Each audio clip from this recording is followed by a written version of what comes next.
to boost uplifting stories amid financial struggles. That's going to make everybody feel better because everybody loves NPR anyway. We have a Joy Czar already. Thank you. They're late to the party. Yeah, exactly. Yeah. We got Joy Andrews leading our county. So. I was going to say Davey. That was me too. I was like, where are you going with Joy? Davey was our Joy Czar. I got more joy than that lady. Yeah. Oh, you're way above Joy. A Joy Czar. Glitter is just a strategy, young man. Yeah.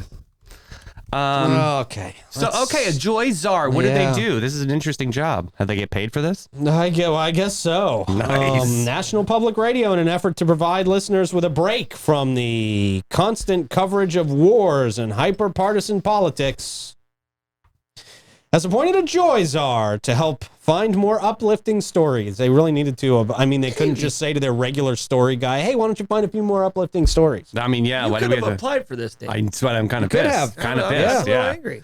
Angry about this. According to a report by Bloomberg, this new role will be based in NPR's Washington, D.C. newsroom and aims to increase the joy quotient across various platforms. How do they measure this metric? They can't. Yeah. It's a metric they cannot measure.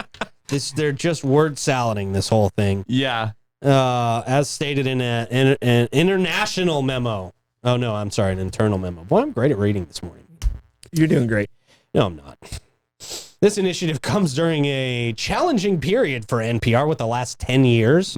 Which has faced layoffs, podcast cancellations. Who wants to listen to an NPR podcast? It's very boring. I feel like no inflection in their voice at all. Right. It's very... Like, why do they feel like boring tone of voice is the way to go on NPR? People that eat grapefruits. It is. It's all people that eat grapefruits. People that eat grapefruits. Yes. And they've had some financial difficulties over the past couple of years as well. Because the Joy Czar is going to really bring that around. Yeah. Right. Yeah, they eat grapefruits Raking and they it listen in. to NPR, so they need all the joy they can get. Yeah. Just get Joy Behar from The View. See if your ratings change. Oh, my God. The least joyful joy in the history of joy. Right. Absolutely. Can't believe she's still relevant. I thought she'd be canceled years ago. Honestly, the worst person in broadcasting. Not a good person.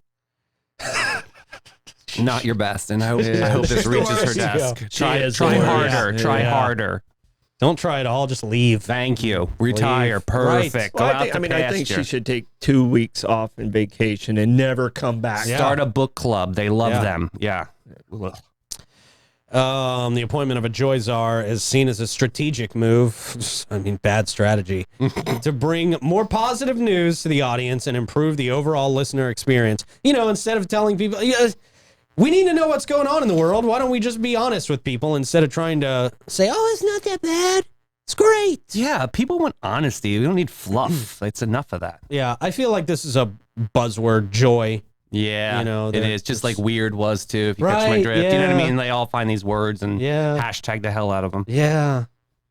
In addition to this new role, Bloomberg reported on a separate memo from the at NPR acting chief content officer. Jeez, get that business card.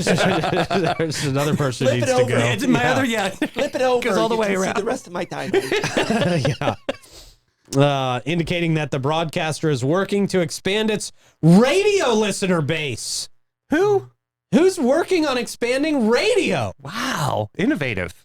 They really are so far ahead of the curve with all of these moves, right?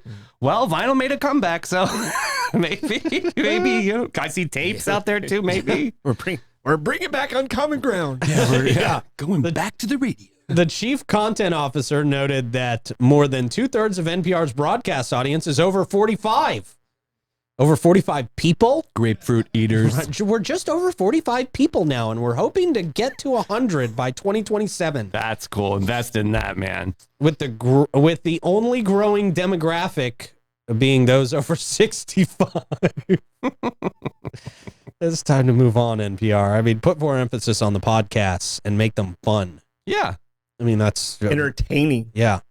They don't know how to do that. No, they do not. Rebecca listens to NPR, and I try. And I really try. And then I'm just like, okay, we got to stop. Right. It's just boring. It puts you to sleep. I'm driving. I'm nodding off. And it's not. Yeah. I could sleep to that. Yeah. They emphasize the broader goal of understanding and serving a curious audience while they're failing at understanding and serving their audience. That reflects the full diversity of America, seeing significant potential for growth across platforms. There's potential there, but it's not going to happen. You're not tapping into that potential. A spokesperson clarified that this strategy specifically pertains to broadcast radio and not other platforms. Cool. Thanks. I mean, this is like saying, at NPR, we think it's really going to be great to put out some VHS versions of our shows. You can play them and fast forward them. You can even work out to them. Jazzercise or shake weight, Yeah. You can sleep to them. It's great sleep music.